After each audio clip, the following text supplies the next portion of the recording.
दोस्तों, जैसे कि आप सभी को पता होगा, हमारे देश में एनसीआरटीसी दिल्ली गाजियाबाद मेरठ एक हाई स्पीड रेल कॉरिडोर बना रही है, जहां पर ट्रेन की स्पीड होगी 180 से 200 किलोमीटर पर आवर की। और अब यहां पर इन्होंने डिसाइड किया है कि अब इस हाई स्पीड रेल कॉरिडोर में जो हम इलेक्ट्रिसिटी यूज करेंगे, तो क्यों ना इसमें रिन्यूएबल एनर्जी को भी ब्लेंड कर दी जाए, ताकि इसे मोर सस्टेनेबल, मोर एनवायरमेंट फ्रेंडली बन सके। और इसी के ऊपर से अभी काफी बेहतरीन खबर निकल कर आ रही है।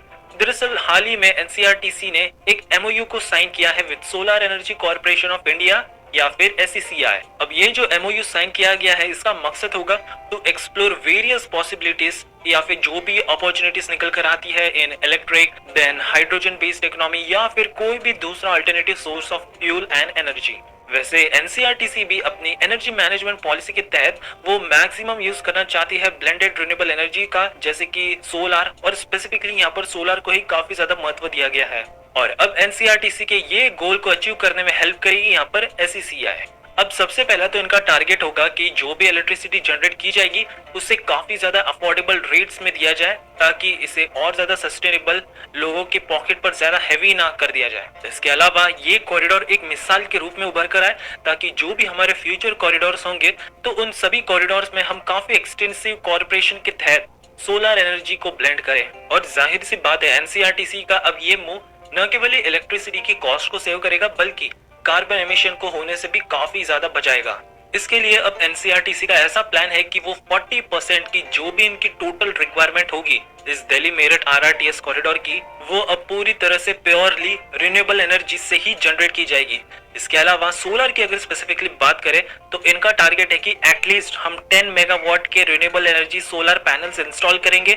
हमारे जो भी आरआरटीएस के स्टेशंस होंगे या फिर जो भी डिपोट्स होंगे, उन सभी पर हम इस तरह के पैनल्स को इंस्टॉल कर देंगे, ताकि ज्यादा से ज्यादा हम रिन्यूएबल एनर्जी की तरफ बढ़ पाए। और इससे हमारा जो टारगेट है 100 gigawatts of renewable energy from solar by 2022, तो इसे भी पूरा करने में काफी हद तक मदद होगी। अब शायद कुछ लोगों को पता ना हो, लेकिन मेट्रो में भी हम इसी तरह के काम को कर रहे हैं, जहां पर सोलर एनर्जी को ब्लेंड किया जा रहा है फॉर देयर ऑपरेशन। और इसी का नतीजा है कि 2017 में पूरे वर्ल्ड में मात्र दिल्ली मेट्रो ही अकेली ऐसी मेट्रो थी जो कि 100% ग्रीन मेट्रो कहलाई गई थी। इसे गोल्ड स्टैंडर्ड से नवाजा गया था और पहली ऐसी मेट्रो थी पूरे वर्ल्ड में जिसे ग्रीन सर्टिफिकेशन भी मिला था। तो दोस्तों, हाल ही में यूनियन मिनिस्टर नितिन गडकरी जी ने वर्धा डिस्ट्रिक्ट में एक फ्लाईओवर का उद्घाटन किया है। इस उद्घाटन के दौरान उन्होंने काफी सारी इंपॉर्टेंट बातों पर भी फोकस किया। सबसे पहले तो उन्होंने सिंधी ड्राई पोर्ट, जो कि वर्धा डिस्ट्रिक्ट में लोकेटेड है, तो उसके बारे में कहा कि अब इसे वर्ल्ड क्लास बनाने के लिए NHAI यानी कि national highway authority of India इस पूरे पोर्ट को परचेज कर लेगी, एंड देन उसके बाद इसे एक लॉजिस्टिक पार्क में डेवलप किया जाएगा विद वर्ल्ड क्लास फैसिलिटीज। यहाँ पर एक्सपोर्ट इंपोर्ट की काफी सारी बेहतरीन ऑफर्स, फैसिलिटीज मुहैया कराई जाएंगी। आगे उन्होंने कहा कि जब उन्हें शिपिंग का चार्ज दिया गया था, उस टाइम पर ही इस प्रोजेक्ट को शुरू कर दिया था, बट ये प्रोजेक्ट काफी कछुए की रफ्तार से आगे बढ़ता रहा, इस पर ज्यादा कोई प्रोग्रेस हुआ नहीं अब तक। बट नाउ फिर से अब यहाँ पर प्रयास किया जा रहा है कि इसे तेजी से डेवलप किया जाए। इसके अलावा यहाँ पर तो 2 सच पोर्ट्स भी डेवलप किए जाएंगे इन वर्धा एंड जालना, ताकि जो भी एक्सपोर्ट इंपोर्ट ट्रेड है, और साथ ही में मोस्ट इंपोर्टेंटली मुंबई का जो JNPT पोर्ट है, तो इससे एक काफी बेहतरीन कनेक्टिविटी यहाँ पर हो जाए। उन्होंने एक रफ एस्टिमेट भी बताया है कि मान लीजिए जब ये सिंधी पोर्ट पूरी तरह से बनकर बेहतरीन कनेक्टिविटी यहाँ पर हो जाए। उन्होंने एक रफ एस्टिमेट भी बताया है कि मान लीजिए जब ये सिंधी पोर्ट पूरी तरह से बनकर तैयार हो जाएगा विद वर्ल्ड क्लास फैसिलिटी, तो यहाँ से तो लगभग 1000 से भी ज्यादा लोगों को एम्प्लॉयमेंट मिलेगी। और ये डायरेक्ट एम्प्लॉयमेंट है, इनडायरेक्ट एम्प्लॉयमेंट आप पकड़ लो लगभग इसका दुगना। इसके बाद अब एक स्पेशल ट्रेन को चलाने की भी बात की गई है। यहाँ पर एक 6 डब्बों की कोल्ड स्टोरेज कंटेनर बोगीज चलाई जाएंगी टू हिंगन घाट फार्मर्स, ताकि जो भी ये प्रोडक्ट्स अपने बनाते हैं, प्रोड्यूस करते हैं, तो वो न केवल ही देश के कोने कोने तक, बल्कि देशों विदेशों तक एक्सपोर्ट किए जा सके।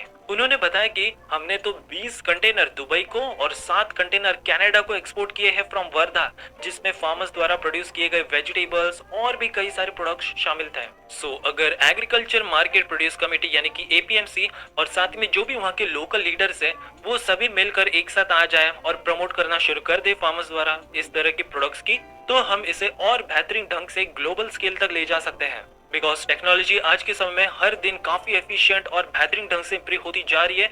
इनफैक्ट काफी हद तक तो अब जो पेरिशेबल गुड्स थे, तो उसकी लॉन्गेविटी तो अब प्रॉपर यूज टेक्नोलॉजी से और ज्यादा बढ़ चुकी है। उन्होंने अपने घर का भी एग्जांपल दिया। उन्होंने कहा कि हमारे घर में जो अनियंस यूज होते हैं तो वो तो 1 साल पुराने हैं, लेकिन अभी भी वो काफी फ्रेश रहते हैं because of quick frozen technology, जिसे हम IQFB कहते हैं, यानी कि इंडिविजुअली क्विक फ्रोजन टेक्नोलॉजी। अगर इस तरह के इनिशिएटिव हर जगह के APMC और लोकल लीडर्स लेने लग जाए तो डेफिनेटली इससे हमारी लोकल इकोनॉमी काफी स्ट्रांग होगी, और साथ ही में जो अभी लॉजिस्टिक्स और सप्लाई चेन है जो इतना एफिशिएंट नहीं है, तो आने वाले समय में भी इसे और ज्यादा हम एफिशिएंट बना सकेंगे।